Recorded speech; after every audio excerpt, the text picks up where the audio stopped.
वह अपने आंगन में बैठी सब्जी काट रही थी। जब उसने देखा कि उसकी जवान बेटी कमरे से बाहर निकली तो अजीब तरह से लंगड़ा लंगड़ा के चल रही थी। उसने कहा, ये क्या कर रही हो, किस तरह से चल रही हो?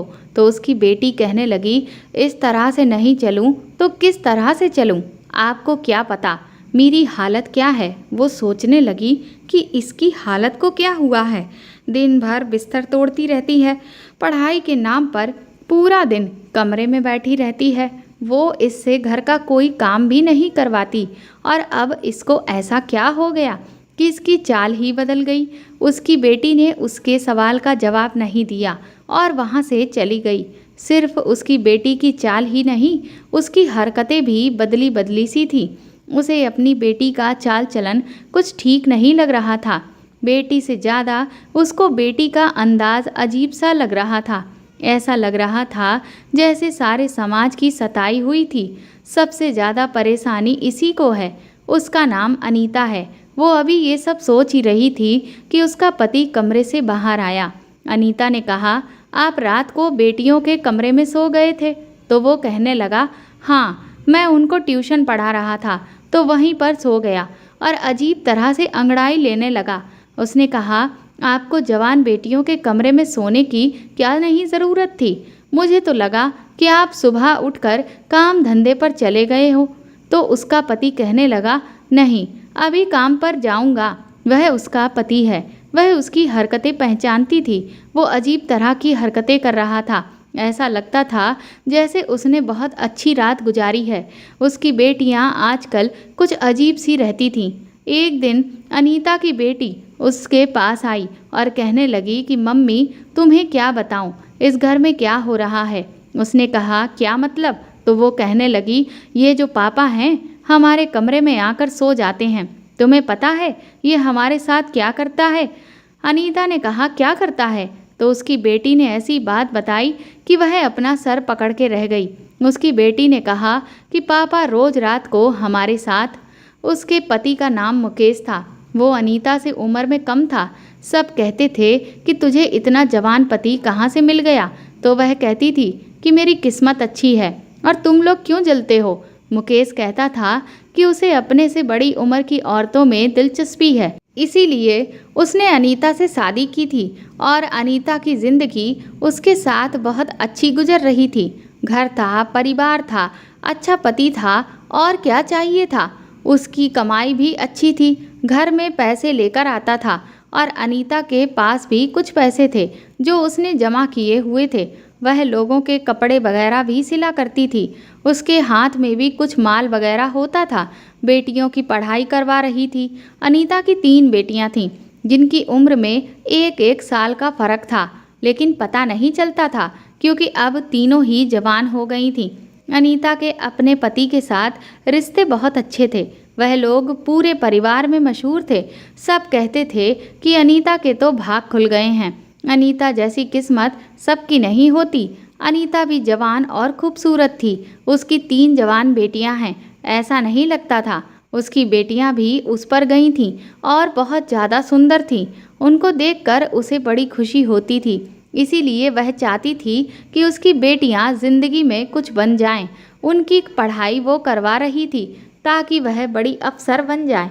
मुकेश बहुत पढ़ा लिखा था। वह अपनी बेटियों को खुद ही ट्यूशन वगैरह पढ़ाया करता था। पर आजकल जो इस घर के हाल चल पड़े थे वह कुछ ज़्यादा ही अजीब थे। एक रात को मुकेश अचानक से उठा और कहने लगा, मैं चलता हूँ। अनीता ने कहा, कहाँ? तो कहने लगा, बेटियों को पढ़ाई करवाने। उसने कहा, इस टाइम?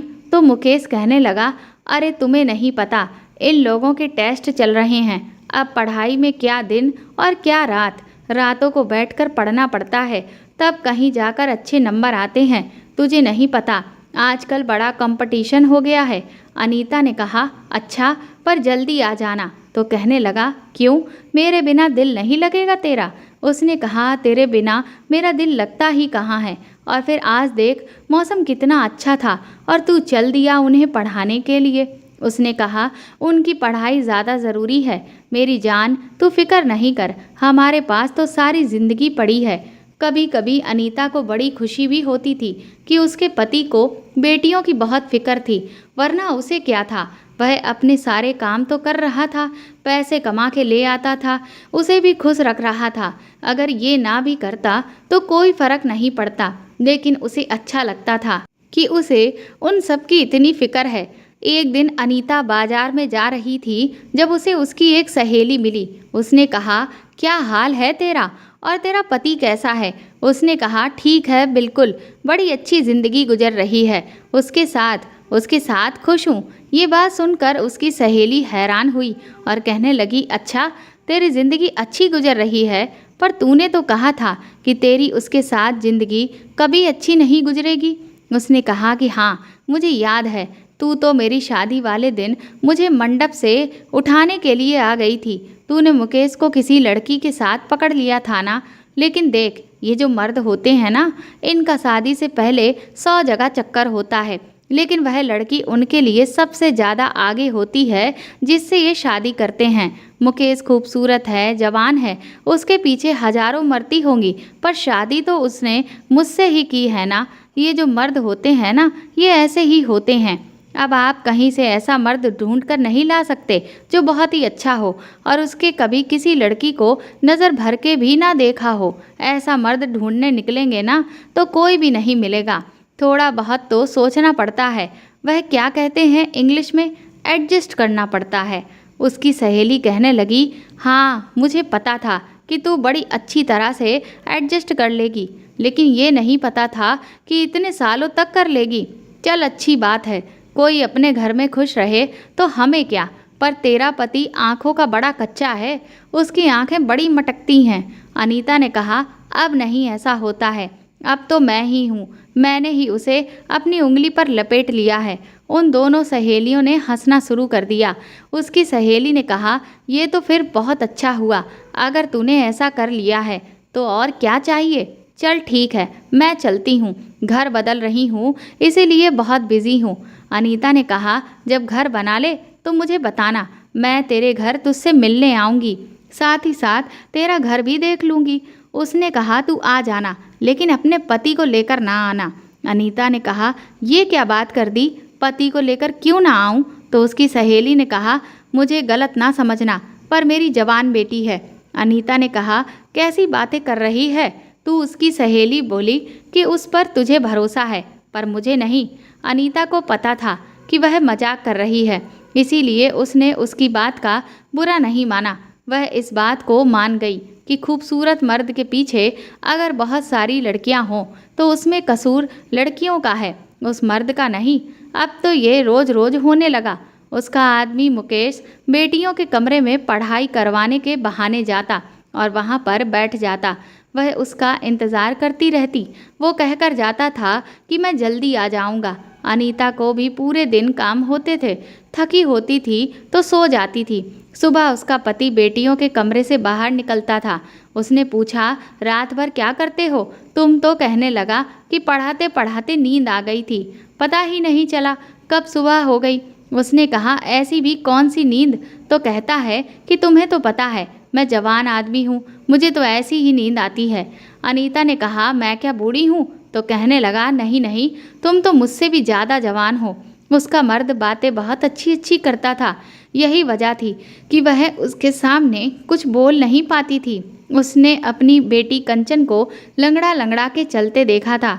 ये कोई आम बात नहीं थी। आखिर क्या मामला था? जब अनीता ने उससे पूछा तो वो अनीता कहने लगी कि कोई बात नहीं है, मैं बिल्कुल ठीक हूँ, और ठीक तरह से चलने की कोशिश करने लगी। उसने कहा, जब मैंने तुझे देखा तो तू इस तरह से चल रही थी और अब तू कह रही है कि मैं ठीक हूँ, क्या मसला है तुझे? तो उसकी बेटी कहने लगी, कोई मसला नहीं है। वो अनीता से नज़र नहीं मिला रही थी, शायद कोई बात थी जो वह छुपा रही थी। एक दिन उसकी तीनों बेटियां उसके पास आकर बैठ गईं और कहने लगीं कि मम्मी, हमने कभी ख्याल नहीं किया, लेकिन आपने हमारे लिए बहुत कुछ सहा है, हमें आपसे बहुत लगाव है, आप अब हमें बहुत अच्छी लगती हैं। अनीता ने उनको प्यार किया और कहा, क्या हो गया आज तुम तीनों मेरे पास आकर बैठ गई हो? तो कहने लगी, कुछ नहीं, बस हमें एहसास हो गया है कि आप बहुत अच्छी इंसान हैं, आपने हमेशा अपने बारे में नहीं बल्कि हमारे बारे में सोचा है। अनीता ने कहा, कोई बड़ी बात नहीं, माँ तो ऐसी ही होती है और मुझे तो हमेशा से ही तुम लोगों का ख्याल रखना अच्छा लगता है। तुम लोगों को आज क्या हो गया है? थोड़ी देर के बाद वो ये देखकर वह हैरान रह गई कि वह तीनों ही रोने लगी। लेकिन जैसे ही मुकेश वहाँ पर आया और उसने उन तीनों को देखा तो वह फौरन अपने आंसू साफ करने लगी। अनीता ने कहा, देखो तो तुम्हारी बेटियाँ आज कैसे रो रही हैं। पता नहीं इनको क्या हो गया है। लगता है इन सब ने कोई इमोशनल फिल्म देख ली है। तो वह हंस पड़ा और उसने कहा कि फिल्म तो नहीं देखी, लेकिन लगता है इनके दिमाग खराब हो गए हैं। अनीता ने कहा, तुम क्यों गुस्सा कर रहे हो? तो कहने लगा, इसलिए क्योंकि आज कंचन का जन्मदिन है और ये घर में इस तरह का रोना धोना मचाए है। कंचन हैरान रह गई। आज तो सच में ही उसका जन्मदिन था और वह अपना जन्मदिन बहुत खुशी से मनाया करती थी, लेकिन इस बार भूल कैसे गई? और अनीता भी भूल गई। मुकेश ने कहा, लेकिन मैं नहीं भूला था। उसने एक केक उनकी तरफ बढ़ा दिया। कहने लगा, चलो केक काटते हैं। जब वह सबका इतना ख्याल रखता था तो अनीता को बहुत अच्छा लगता था। उसने सोचा कि आज वो मुकेश के साथ बहुत अच्छा वक्त गुजारेगी, पर वह तो इंतज़ार ही करती रह गई। मुकेश बेटियों के कमरे में चला गया। जब वो जा रहा था तो अनीता कहने लगी कि ये पता नहीं बेटियों के टेस्ट कब ख़त्म होंगे। मेरे पति को मुझसे दूर किए हुए हैं। तो मुकेश कहने लगा कि टेस्ट तो ख़त्म हो गए हैं, लेकिन आगे पढ़ाई बहुत मुश्किल है क्योंकि अब फाइनल एग्ज़ाम होने वाले हैं, इसीलिए थोड़ी बहुत तो परेशानियां झेलनी ही पड़ेंगी। अनीता ने एक दिन बातों बातों में ये बात अपनी सहेली को बताई। उसका घर बन गया था। वह उसका घर देखने गई थी। उसकी सहेली ने कहा कि तुझे ऐसा नहीं लगता कि वह तुझसे ज़्यादा तेरी बेटियों से प्यार करता है? अनीता ने कहा कि ये तो सब जानते हैं कि अधिकतर मर्दों को तो अपने बच्चों से ही ज़्यादा प्यार होता है। इसमें कौन सी बड़ी बात है? बहुत कम ही मर्द ऐसे हैं जिन्हें बच्चों से ज़्यादा बीवी से प्यार हो। तो उसकी सहेली कहने लगी कि नहीं, ये सब कुछ थोड़ा सा अजीब है। कुछ तो ऐसा है जो तू भी देख रही है और आंखें बंद करके बैठी हुई है। तेरी बेटियों वाला घर है। तुझे अपनी आंखें हर तरह से खोल कर रखनी चाहिए। शायद जो उसकी सहेली उसे समझाना चाह रही थी वह ना समझ सकी। उसे लगा कि वह ये कह रही है कि अपनी बेटियों पर नज़र रखा करे, और फिर इसके बाद जो हुआ वह बहुत अजीब था। एक दिन कंचन की तबीयत अचानक खराब हो गई। उसने कहा कि क्या हो गया? तो कहने लगी, लगता है मैंने कुछ उल्टा सीधा खा लिया है। मेरे पेट में बहुत दर्द हो रहा है और मुझे उल्टी भी आ रही है। उसने कहा कि चल तुझे डॉक्टर के पास ले जाती हूँ। तो कहने लगी कि नहीं, नींबू पानी पी लूँगी तो ठीक हो जाऊँगी। डॉक्टर के पास जाने का दिल नहीं कर रहा है। उसने कहा कि मरीज़ का कहाँ दिल करता है डॉक्टर के पास जाने का, लेकिन तबीयत ज़्यादा खराब हो गई तो क्या होगा? मुकेश भी वहाँ पर आया तो उसने उसे परेशान होकर कहा कि इसकी तबीयत बड़ी ख़राब है और डॉक्टर के पास भी नहीं जा रही। मुकेश बोला कि इतनी भी ख़राब नहीं है, पढ़ाई की टेंशन की वजह से ऐसा हुआ है, ठीक हो जाएगी, तुम परेशान नहीं हो। वैसे तो वह उसकी बेटियों की बहुत फिक्र करता था, पर आज इस तरह से कहने लगा कि जैसे उसको कोई फिक्र नहीं है। मुकेश ने कहा, छोड़ दो, थोड़ी देर में ठीक हो जाएगी। अनीता बोली कि ये क्या बात हुई? तो वो कहने लगा कि जवान लड़की है, जवान इंसान जल्दी ठीक हो जाता है। तू चल मेरे लिए खाना लगा दे, मुझे बहुत भूख लगी है। मुकेश उसकी बेटियों का इतना ख्याल रखता था कि उसकी इस हरकत ने अनीता को हिलाकर रख दिया। आज उसने कंचन की फिक्र क्यों नहीं की? कंचन की तबीयत वाकई थोड़ी देर बाद ठीक हो गई, लेकिन अनीता जब उसके लिए चाय बनाकर कमरे में जाने लगी तो अंदर बैठी अपनी बेटियों की बातें सुनकर वह दरवाजे पर ही रुक गई। वो कह रही थीं कि ये कुत्ते की मौत मरेगा, इसको सुकून नहीं मिलेगा, ऐसा बुरा आदमी हमने अपनी ज़िंदगी में नहीं देखा और हमारी माँ का भी दिमाग खराब कर रखा है। ये बात सुनकर अनीता हैरान रह गई कि वो किस बारे में बात कर रही थी। उसकी छोटी बेटी ने कहा कि उसको छोड़, अपने बारे में सोच कंचन, क्या होगा अगर माँ को ये बात पता चल गई तो वह तो जीते जी मर जाएगी। कंचन कहने लगी कि दिल करता है कि मैं ही खुदकुशी कर लूं। अब अनीता ने सोच लिया कि वह सीधे अंदर चली जाएगी और इन सब से पूछेगी कि ये क्या बातें कर रही हैं। लेकिन इससे पहले उसे मुकेश ने बुला लिया। उसने कहा कि वह हमारी बेटियां कुछ अजीब सी बातें कर रही हैं, पता नहीं किसको कोस रही हैं। मुझे लगता है कि ये कंचन हमसे कुछ छुपा रही है।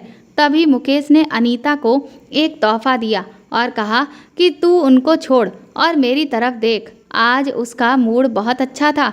उसकी बातों में उलझकर वो ये बात भी भूल गई। लेकिन सुबह सुबह बड़ी मुसीबत हो गई। कंचन बेहोश हो चुकी थी और होश में नहीं आ रही थी। अब तो उसे डॉक्टर के पास ले जाना ही था, लेकिन मुकेश अभी भी यही कह रहा था कि डॉक्टर के पास ले जाने की कोई ज़रूरत नहीं है। अनीता ने कहा कि ऐसे कैसे, मेरी बेटी को होश नहीं आ रहा। मजबूरी में वो उसे डॉक्टर के पास ले गया तो डॉक्टर ने एक टेस्ट किया और उसके बाद फिर उन्हें घर भेज दिया। कहने लगी कि इसको बहुत ज़्यादा कमजोरी हो रही है, लगता है इसने खाना नहीं खाया है। आपको टेस्ट की रिपोर्ट मैं फ़ोन पर बता दूंगी। 2 घंटे के बाद डॉक्टर का फ़ोन आया और बस उसके बाद तो जैसे उन सभी की ज़िंदगी बदल कर रह गई थी। डॉक्टर ने बात ही ऐसी बताई थी। जब उसने ये बात सुनी तो उसने फ़ोन रखा और कंचन के कमरे में कदम बढ़ाते हुए चली गई और कहा कि इस दिन के लिए तुझे पढ़ाया लिखाया था, तुझे आज़ादी दी थी कि तू ये सब कुछ करे। बाकी सभी उसे हैरान होकर देखने लगे, लेकिन कंचन जानती थी कि वह क्या बात कर रही थी, इसीलिए उसने सर झुका लिया था, क्योंकि उसे डॉक्टर ने बताया था कि कंचन पेट से है और उसने अपने बच्चे को ख़त्म करने के लिए कोई गोली भी खाई है, जिसकी वजह से कंचन की हालत खराब हुई है। लेकिन बच्चा सही सलामत है और उसे कुछ भी नहीं हुआ है। कंचन ने रोना शुरू कर दिया। अनीता ने कहा कि बताओ ये सब कुछ किसने किया है। तो उसने कहा कि मैं सब बताती हूँ, और वो अनीता को उसके कमरे में ले गई और वहाँ जाकर उसने अनीता को अकेले में अलग ही कहानी सुनाई और कहा कि ये सब कंचन की खुद की गलती है, उसकी वजह से ही ये हुआ है। अनीता से कहा कि ऐसे कैसे, किसी और का कसूर नहीं है, बता कौन है वह लड़का, उसी के साथ तेरी शादी करवाऊंगी। तो वो कहने लगी वह कभी शादी नहीं करेगा और वह इस देश में नहीं है, बस आप इस बात को ख़त्म कर दें। अनीता ने कहा अब ये बात इस तरह से ख़त्म नहीं होगी, पर कंचन कहने लगी कि बस मेरी गलती है, मुझे जो सज़ा दोगी मुझे मंजूर है, चाहे तो मेरी पढ़ाई ख़त्म करवा दो, मुझे घर पर बिठा दो, किसी बूढ़े के साथ मेरी शादी कर दो। अनीता वैसे तो उसे कोस रही थी और बहुत परेशान थी, लेकिन उसकी बातें सुनकर अनीता को ऐसा लगने लगा था कि जैसे कंचन उससे भी ज़्यादा परेशान है। उसकी बेटी बुरी तरह से रोने लगी और फिर बेहोश हो गई। अनीता का गुस्सा ख़त्म हो गया और अब उसे कंचन की फ़िक्र होने लगी। जब उसे फिर से होश नहीं आ रहा था तो वह उसे डॉक्टर के पास लेकर गई। डॉक्टर ने कहा कि जो दवाई उसने खाई थी उसका असर अब जाकर हुआ है। उसके बाद उसकी हालत बहुत बुरी हो गई थी। कंचन के पेट में पलने वाला बच्चा इस दुनिया में नहीं रहा। पता नहीं ये बात अच्छी थी या बुरी। अनीता कंचन से बार बार पूछ रही थी कि ये बच्चा किसका है, लेकिन वह नहीं बता रही थी। कंचन ने अपनी ज़ुबान पर ताला लगा रखा था, पर अनीता को उसकी आंखें बता रही थीं कि कोई बहुत बड़ी वजह है। कंचन तो उसकी अच्छी बेटी थी, पढ़ाई में भी बहुत अच्छी थी, वह सबसे बड़ी थी, खूबसूरत थी, समझदार थी। अचानक से इतनी लापरवाही उससे कैसे हो सकती है। वह बहुत परेशान थी। जब रात हुई तो अनीता ने देखा कि उसका पति उसके कमरे में आया और आते ही उस पर हाथ उठाना शुरू कर दिया। उसे बुरी तरह से मारने लगा। वह चिल्लाने लगी, लेकिन उसे कोई बचाने नहीं आ रहा था। वह उससे कह रहा था मैं तुझे नहीं छोड़ूंगा। वह हैरान थी कि आखिर उसकी गलती क्या है, उसने किया क्या है, लेकिन वह नहीं रुक रहा था। उसने उसकी हालत खराब कर दी और वह अचानक से चीख मार कर उठी। तब उसने देखा कि मुकेश तो सो रहा था और ये सब एक सपना था। मुकेश भी जाग गया। उसने कहा क्या हो गया? अनीता ने कहा वो मैंने एक बुरा सपना देखा है। उसने कहा तुझे अब तक इस तरह के सपने आते हैं? तो अनीता ने बताया कि जब वो परेशान होती है तो उसे ऐसे सपने आते हैं। तू भी क्या सोचता होगा ना, हमारे घर भी कैसी मुसीबत है, कंचन ने इतना बड़ा कदम कैसे उठा लिया। उसने कहा, मैं कुछ नहीं सोचता हूँ। आजकल ये सब कुछ बहुत हो रहा है, इस बात को यहीं पर ख़त्म कर दे। उसकी हालत भी अब पहले से ठीक है और वह मामला भी ख़त्म हो गया है, नहीं तो हम किसी को मुंह दिखाने के काबिल नहीं रहेंगे। अनीता ने कहा कि अब कौन सा मुंह दिखाने के काबिल रहे हैं, पता चल जाता कि आखिर ये सब कुछ किया किसने है। मुकेश ने कहा कि पता चल जाता तो क्या हो जाता, तो भी क्या कर लेते। कोई भी अपनी गलती की जिम्मेदारी लेने को तैयार नहीं होता है, लेकिन तुम शुक्र करो कि जो होना था हो गया। अपनी बाकी की बेटियों को संभाल कर रखना होगा। अनीता ने कहा कि अब कंचन को पढ़ाएंगे नहीं, बस इस 10वीं परीक्षा में बैठाकर उसके बाद सब खत्म। तो उसने कहा, नहीं नहीं, इसमें उसकी कोई गलती नहीं है। अनीता ने कहा कि तुम्हें इसकी इतनी फिक्र क्यों है। तो वह कहने लगा कि फिक्र नहीं करूं तो क्या करूं, बेटियां हैं मेरी। एक दिन अनीता अपनी सहेली के घर गई और परेशानी में उसने उसको सब कुछ बता दिया। वह थोड़ी सी उल्टी सी बातें ज़रूर करती थी, लेकिन थी तो अनीता की सहेली ही। उसने कहा, मैं तुझे पहले ही कह रही थी कि मसला बाहर का नहीं, तेरे घर के अंदर ही है। उसने कहा, तू आखिर क्या कहना चाहती है, उसे खुलकर बता दे। उसकी सहेली बोली कि मुझे खुलकर कुछ नहीं बताना, लेकिन तुझे खुद ये सब कुछ समझना होगा। देख, तेरे घर में कौन है, तेरी बेटियां कहाँ जाती हैं, उनके कमरे में कौन जाता है, कौन है ऐसा जो उनके साथ ये सब कुछ कर सकता है। तुझे बहुत बारीकी से हर बात के बारे में सोचना पड़ेगा, तब जाकर तू ये पता कर पाएगी कि ये सब कुछ किसने किया है। नहीं तो इसी तरह सोच सोच कर ही पागल हो जाएगी, लेकिन मिलेगा कुछ नहीं। वो ठीक कह रही थी, कोई तो ऐसी बात थी जिसको वह देख नहीं रही थी और आजकल बहुत परेशान थी। अनीता ने एक दिन मुकेश को किसी से फ़ोन पर बात करते सुना। वो कह रहा था, मैं तो बहुत खुश रहता हूँ, मेरे साथ बहुत अच्छा हो रहा है, मेरे आसपास तो परियां ही परियां हैं। इस बात पर वह हंसने लगा। एक तरफ उनके घर में इतना बड़ा तूफान आया था कि अभी तक कोई भी नॉर्मल नहीं हो पाया था, तो दूसरी तरफ ये इतना खुश होकर कैसे बात कर रहा था। कहने लगा, ये औरतें बड़ी झल्ली होती हैं और मेरी वाली बड़ी पागल है। अनीता अचानक से कमरे के अंदर चली गई तो उसने फ़ोन बंद कर दिया। उसने कहा, किससे बात कर रहे थे। तो कहने लगा, वो मेरी बुआ है ना, आगरा वाली, उससे बात कर रहा था। उसने कहा, आज उनको तेरी याद कैसे आ गई। तो कहने लगा, बस आ गई होगी। साफ पता चल रहा था कि वह झूठ बोल रहा था और कोई बहुत बड़ा झूठ बोल रहा था। उसके दिमाग में इतना कुछ चल रहा था कि उसको ये पता ही नहीं चला कि वह अपने रिश्तेदार के बारे में अनीता से ये कह रहा है कि वह जिंदा है, जबकि वह तो मर चुकी थी। मुकेश की बुआ तो कुछ साल पहले मर चुकी थी। अनीता को अचानक से उसकी सहेली की बातें समझ आने लगी कि वह किस तरफ इशारा कर रही थी। अब उसे समझ आ गया कि मुकेश ही था जो उसकी बेटियों के कमरे में जाता था और अनीता बेफिक्र होकर सो जाती थी।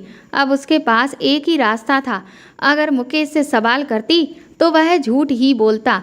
उसे ये जानने के लिए एक बढ़िया से प्लान की ज़रूरत थी। वह कमरे में क्या करता था और अनीता के दिमाग में प्लान आ चुका था। उसने सोच लिया कि वह चुपके से अपनी बेटियों के कमरे में छुप जाएगी। सुबह उसने उनके कमरे में एक अलग से अलमारी रखवा दी। कंचन कहने लगी, इस अलमारी को यहाँ क्यों रख रही हो। तो अनीता ने कहा, बाहर जगह नहीं है इसलिए। अनीता का इरादा अलमारी के पीछे छुपने का था, क्योंकि अगर वह उसके पीछे छुपी तो किसी को पता ना चल पाएगा कि वह वहाँ पर खड़ी है। शाम हो गई तो उसने आज मुकेश से कहा कि मैं अपनी सहेली मीता के घर जा रही हूँ। मीता की तबीयत ठीक नहीं है, उसके पति भी घर पे नहीं है और बच्चे भी नानी के घर गए हुए हैं, वो अकेली है। आज रात को मैं वहीं पर रुकूंगी।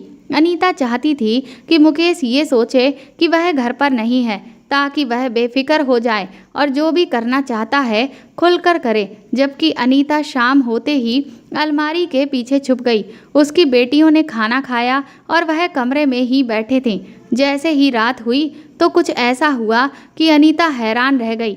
मुकेश कमरे में दाखिल हुआ। इसमें ऐसी कोई बात नहीं थी, वह इस समय उन्हें पढ़ाया करता था। पर मुकेश ने आते ही कहा, बस करो, ये पढ़ाई और काम पर लगो। अनीता सोचने लगी, ये क्या कह रहा है कि पढ़ाई बस करो, ये तो इनको आता ही पढ़ाने के लिए था।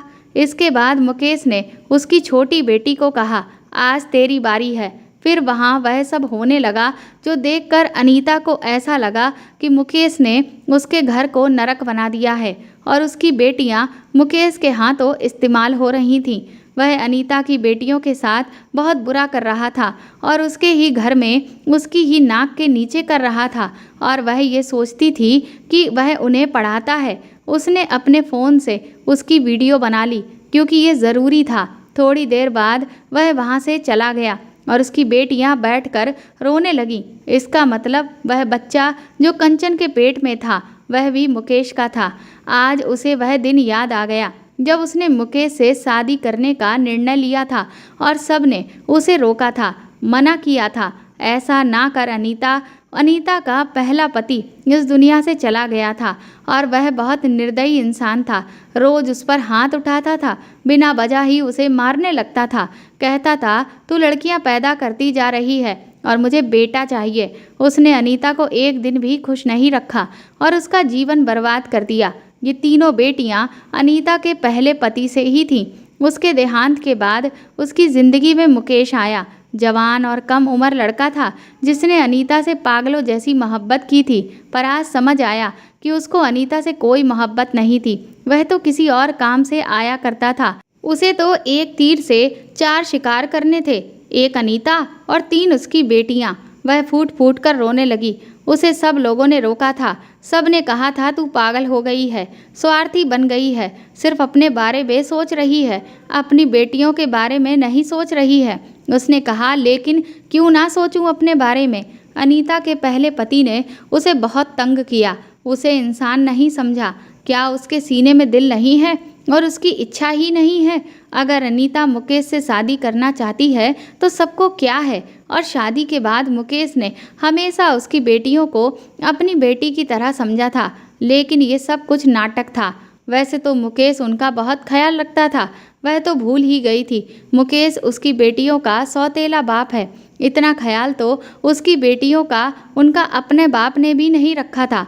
अनीता का कसूर यही था कि उसने मुकेश पर बहुत ज़्यादा भरोसा कर लिया था।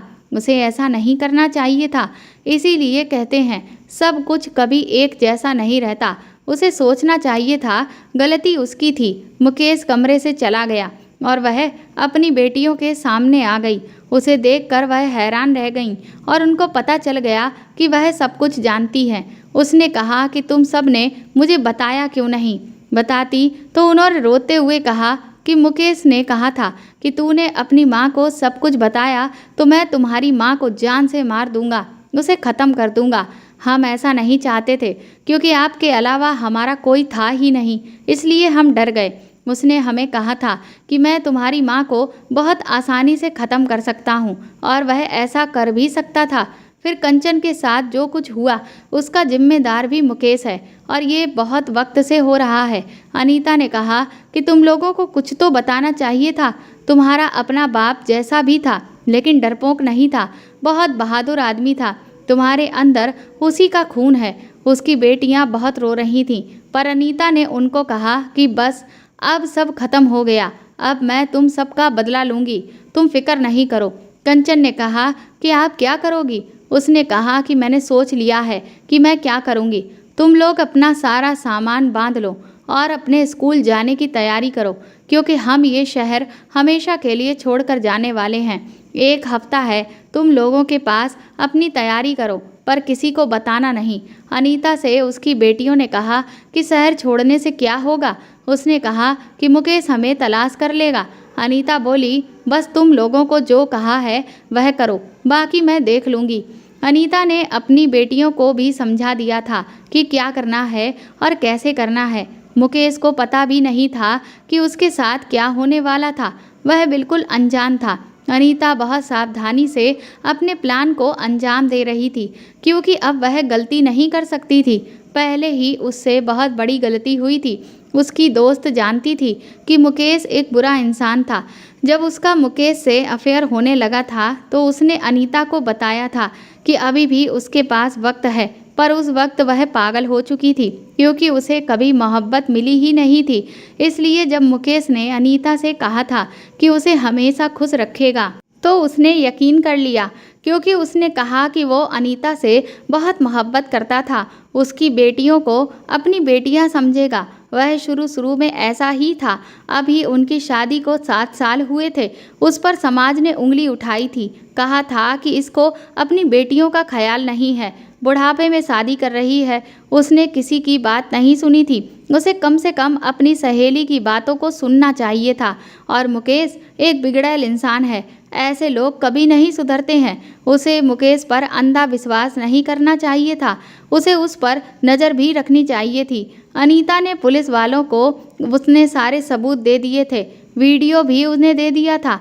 जैसे ही अनीता अपनी बेटियों के साथ अपने मोहल्ले की गली से निकल रही थी, रात के अंधेरे में पुलिस की गाड़ी उनके घर की तरफ आ रही थी और मुकेश घर में अकेला था।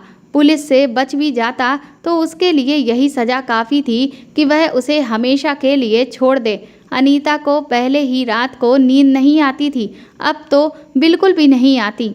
ऐसा लगता है कि उसकी बेटियों के साथ जो कुछ हुआ वह मुकेश ने नहीं, उसने किया है। वह दूसरे शहर में आ गए हैं, उसकी बेटियों की पढ़ाई पूरी हो गई है, नौकरी करती हैं वह, और वह भी अपना घर चलाती है। लेकिन फिर भी अनीता को ऐसा लगता है कि ये सब कुछ उसकी बेवकूफ़ी की वजह से हुआ।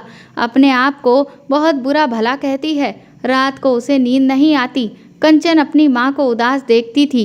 एक दिन कंचन अनीता के पास आई और बोली कि आप खुद को गुनाहगार मत मानो, आपने तो उस पर विश्वास किया था, पर आज की दुनिया ऐसी नहीं है कि किसी पर अंधा विश्वास किया जाए। जो होना था वो तो अब हो गया है। अब हम आज़ाद हैं और हम सब के दिल में आपके लिए कोई भी बैर नहीं है। हकीकत तो ये है कि ठगा तो आपको भी गया है, आपके जज्बातों के साथ खेला गया है। अनीता ने अपनी बेटी कंचन को गले से लगा लिया और अब अनीता अपनी बेटियों के साथ खुशी खुशी रह रही है और मुकेश वो जेल में सड़ रहा है। दोस्तों, आज की दुनिया में अच्छे लोग बहुत कम हैं। अंधा विश्वास किसी पे भी ना करें। आज के वक्त में बहुत सी महिलाएं अपने घर में भी सुरक्षित नहीं हैं, इसीलिए सतर्क और सावधान रहें। तो दोस्तों, आपको ये कहानी कैसी लगी हमें कमेंट करके ज़रूर बताएं और प्लीज़ इस कहानी को ज़्यादा से ज़्यादा शेयर और लाइक करके मेरे चैनल को सपोर्ट करें।